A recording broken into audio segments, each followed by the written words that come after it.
Hello, this is Alex from the Advent Label Applicator Company, and this is going to be an operation video for an Advent 300 with an optional ALR type registration system.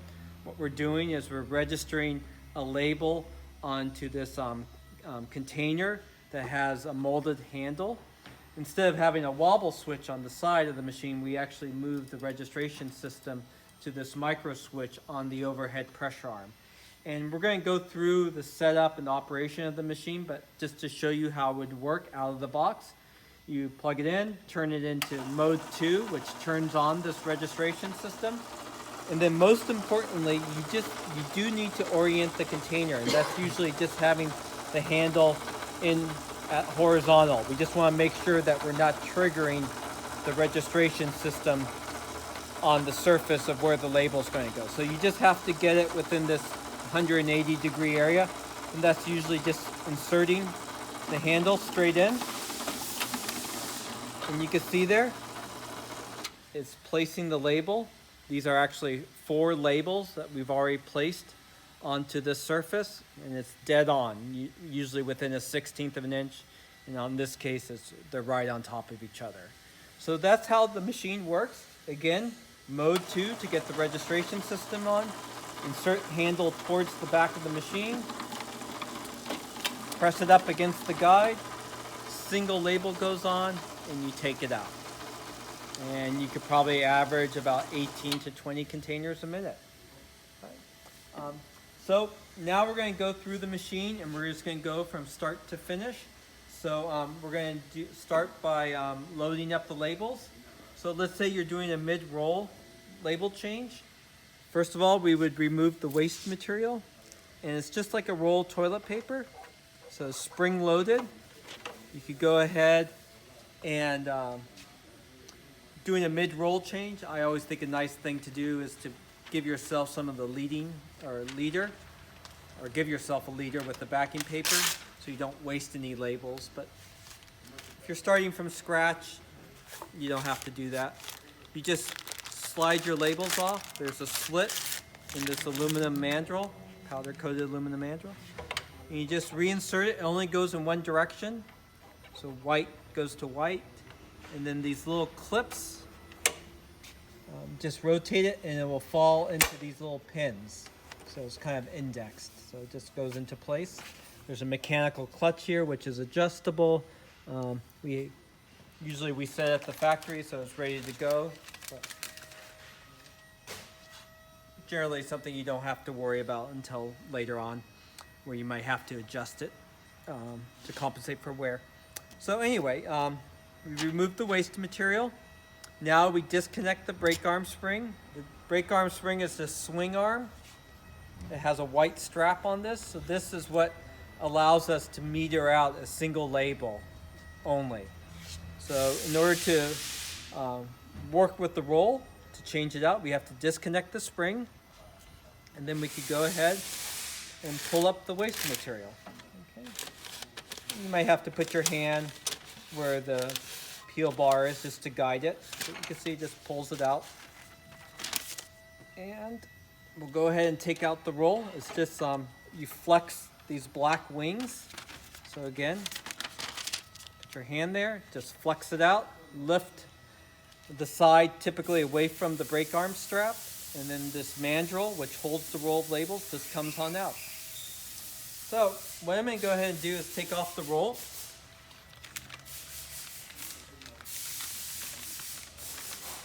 So we'll get this all situated.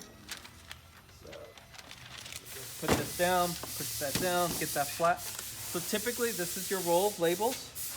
You want to make sure it's coming out towards the front of the machine.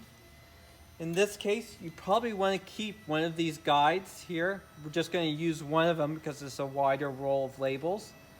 And most importantly, on this side. So this is how it's going to slide on. The wing is towards the opposite the camera, so that's my left side, your right side. But most importantly, when you slide that roll of labels on, you want to make sure that the fiber core bites into those clips on the mandrel. So you can see it's loose right now. When we slide it on, it bites into those clips. You just slide it over. And you could use one of these wings to help move the labels left and right. What you probably want to do, and we'll probably put on the machine, we'll put a little witness mark there so you can line up your labels consistently each and every time. But that's your roll of labels ready to be put into the machine. Usually I like to put the end with the white strap in first. Make sure you don't pinch the white strap. And then it goes into that hole right there. And then all you have to do is just flex this wing right here, and it just falls into place. Very, very straightforward. Okay. So now we're going to thread the machine. It's in the diagram, the threading diagram, but we'll go over it right here. And it goes underneath the braking system. And you can see it's easy to move because we don't have the spring attached. It goes underneath the stainless steel support roller. Okay. It goes towards the front of the machine. And we have these white webbing guides that are fully positionable. You can move them left and right, but sometimes they're nice to be kept in place if you're using the same labels each and every time, the same size, because they act as like a visual cue to where you need to thread the labels. So if this stays in the same location, this guide, then these white guides should stay in the same location. And it just helps show you the path of where you need to feed the labels to. So we're going underneath that roller with the web guides. Okay, you want to pull that forward. Then we have our peel bar. Our peel bar is where the label is separated from the backing paper. And it's very easy to take out. You just lift up, and then you slide it off to one side, and then you lift it up. And you can see here we have Teflon tape on the peel bar. You never want to remove that tape. That's what allows the label to feed nice and smoothly through the machine. Okay. You put your backing paper over the peel bar with this edge facing up and towards the white tires.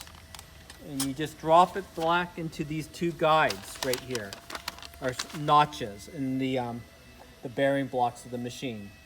So you can see that the edge is facing up and towards the white tires. Right? And it's nice and even across. Very, very simple. Then typically, you want to make a little point with your backing paper. Okay. And that's because we're going to feed it through the machine to the rewind system where the backing paper is pulled up. And all we need to do is insert it between these two rollers, this 4-inch drive roller and this 8-inch pinch roller that moves slightly backwards and forwards. That's the engine of the machine. That's what pulls the labels through the machine. So when you turn it on, usually I like to use mode 1. You just go ahead and insert it. There's a little drag there. You can see it will kind of grab it, and then it will redirect it towards the back of the machine. If you need to help it, you can press down the trigger, and that will feed it through. Or you could just turn off the machine, and you can see it already redirected it. And we could just grab that point and then just straighten it out, and you're ready to go. So really, really straightforward. If you need to help it, you can press down the trigger, but you just want to aim it in between those two rollers, and you're ready to go. Let me adjust myself for the camera. And then all we need to do is take that mandrel, that waste mandrel, turn it. You could turn it while the machine's not working or on. It just goes into that little slit right there. And that's why I like to make that little point in the backing paper. I insert it, and then I just wrap it around to get it started, usually once or twice. You can help feed it along, but right now you just want to kind of straighten it out as best you can. Just look at kind of matching where the labels are being fed out. And then if you were to turn on the machine, labels would probably start coming out because we need to reattach the brake arm spring. That's really, really essential. That turns on the brake and gets the machine all ready to be ready to go. So reattach the brake arm spring and you're good to go. You could try to straighten things out as best you can. You can move this left and right if you're off a little bit. But generally, the best way of getting things lined up is just to turn on the machine into mode 1 and just press down the trigger. And you can see it will start feeding labels. Now, I gave myself some extra material because I didn't want to waste any labels. But you just want to feed at least 2 labels. When you get that label to be fed out, you pull down the trigger and you pull that label out. And then you want to do it another time. And you can see it's consistently feeding out up to the H. And you want to double check that. So it went to the H there, pull out the label, and then do it one more time. And you can see it's stopping in the same place. And that's telling me that the braking system is working well, everything's in balance. How we adjust where the label stops is just by turning this timer. This timer tells how much of the label to be flagged out. So if we went to 0, very, very little label will come out. And if we go to 4, it will be to the H. Typically, we're looking for no more than 50% of the label to be flagged out. And what will happen is the label gets flagged out, and then the spinning motion of the bottle turning will pull the rest of the label on. And that's how we don't have to use a photo eye. It makes the operation very, very consistent and easy to deal with. So that's a really nice feature of the Advent 300 series model machines. So now we have the machines. We fed out a couple labels. You can see everything's nice and straight. It will be feeding consistently. It's already been trued up or straightened out by feeding a couple labels. And then, just to demonstrate, we need to adjust the container to where the label's being applied. And typically that means that you insert a container and then you're going to move it left and right based on where the label is being fed out. And you have this single guide here that we're using. There's another one on the right side we're not using because the container is fairly tall and we're kind of using the aluminum cover as a guide in our hand. So what's really nice about the Advent machines is there's a lot of flexibility as far as repositioning things. So you would insert it, you would have that guide. That guide's going to tell the container to be located in a certain location each and every time. Just to show you, if I was off, let's say I was starting here, and I look at it and I go, okay, that's where I need to be. I'll put it in mode 2, so we're getting the registration. You'll see there, it's up against the guide. And because I moved the guide, you can see that we're off. It's not in the right place. Okay? So generally, that's just me taking my container and saying, okay, I need to move that label over towards the bottom. So I line it up to where I need to think it needs to go. And then I would go ahead and grab a same container, or another container, and then I insert it. You can see it registers. And if that's in a good location, great. If it needs to be moved down a little bit, let's say I need to move it, the label down a little bit more, I would go ahead and just adjust the guide. Again, it's just a thumb lock and we're just moving it left and right. So I can put it in mode 2 again. Remember, handle horizontal. It waits to register the handle and then it's going to apply that label. And you can see we moved it over about 1/4 of an inch. These are the original containers. I think a little bit. Just going to move it over just a little bit more. Mode 2 for registration. Just waits. And then it feeds it on. And I think that's where we started from. So you can see how I used the guide to place the label exactly where I wanted it to go. Um, let's see here. I believe this machine is just going to be used for this containers, but you do have flexibility as far as adjusting for other containers. You can move this knob right here, this black knob, that will adjust for different diameters. You can move these white tires to accommodate different features. You can see here, typically the rule of thumb is to match the white tires to the width of the label, and you can spread them out to get good coverage, because essentially what these white tires are doing is they're helping push and encapsulate the label onto the surface of the bottle. If you had any high points or something, you would certainly want to clear them by moving the tires left and right. There's other videos that we have that will come with the machine that go into greater detail, but for this particular operation video, we're going to just keep it focused on this one application. Other things to point out is this is the overhead pressure arm. This is a third point of contact that allows unfilled or light containers to allow this container to rotate at a consistent speed without skipping. You can see it sits on the surface of the bottle where the label is going to go.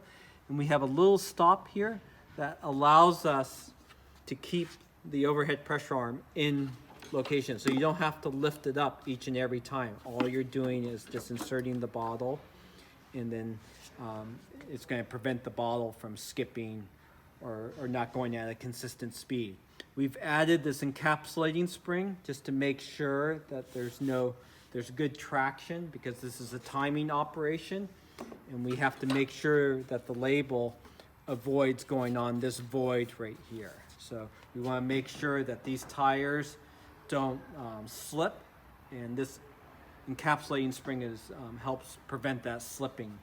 You will have to maintain these tires to clean them occasionally with lacquer thinner, as you can see right here. You should typically just want to get a rag, saturate it, and then just carefully clean down these rollers. And same thing with the black rollers too. Typically you might want to do that when the labels aren't loaded in the machine, so you get access to the 8-inch roller, the 4-inch black roller, and then these white tires. And you could do that from the top too. Again, when you're operating the machine, you're using mode 2 to register. If you don't use mode 2, if you use mode 1, what it's going to do is disable this micro switch here. So what's going to happen is it's just going to feed the label as soon as this trigger gets depressed. So it's taking out this triggering system right here. As you can see there, it just fed a label on as soon as it could, and obviously we're not getting any type of registration. All right. So if you want the label to be registered, make sure you're in mode 2. That activates this micro switch right here. And then based on this locking timer right here, which currently we have set for 3.5, what's happening is the container gets inserted, it spins, it's avoiding, it's not being triggered yet. Then when it hits the label surface, you can see it clicks, it gets triggered, and then based on whatever number you put here, it's going to wait after it gets that triggering event to feed the label on. So that allows us to aim the label anywhere along the circumference of this container. Again, if you're just running this one product each and every time, you shouldn't have to make any big adjustments to this timer. You should be always around the 3.5.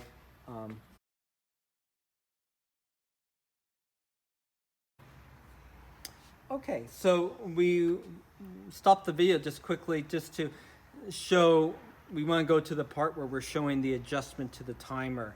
So when we put the new roll of labels on there, we rethread it, we had a setting of 3.5. Now, we wanted to show that you can make a small adjustment. So right now, let's say I was originally at 3.5. We insert. You can see it's registering. And based on 3.5, you can see we're a little bit off with this after rethreading the labels. And this is going to be typical of your, when you load up a fresh roll of labels, you might have to make a small adjustment. Usually it looks like within 2 ticks. So in this case, or 1 tick. So I'm going to drop it to 3.4. And then, and what that is this is the leading edge, and I'm telling it to delay less. So I want it to feed on a little bit sooner because we have this extra space here. So I've dropped from 3.5 to 3.4. Again, you want the handle oriented horizontally so it doesn't get a false trigger. You can see it waits. And you can see the difference is I moved it, less delay, and it's pretty good.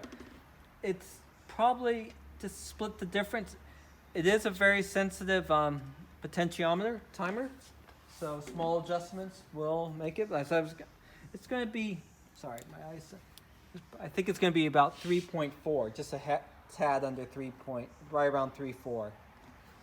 And again, we'll just verify. So again, handle, wait, and there we go. It's dead on. So looks great. It's nice and even across. We did have one container that has a significant dent in it, so that one didn't look too good. But as long as the surface is concentric and even, it will go on very, very nicely because we got even surface of the white tires. So just to show the repeatability, again, insert, and you can see we're dead on, about 1/16 of an inch. Okay. And that's what we're looking for. We're just looking for it to be consistently labeled each and every time. When you have your roll and you got it dialed in, you should be good to go. The only reason why it would go off is if the timer is moved slightly. Again, looks good. Or if one of these settings accidentally gets knocked away. But just really, really nice. Looks fantastic. Very, very straightforward, and should be an excellent application. So again, that is the 300 with this triggering system for this molded handle on this particular container again. If there are any questions, feel free to give us a call, but it should be a very, very good application. We can always be reached at 800-846-7716. Thank you.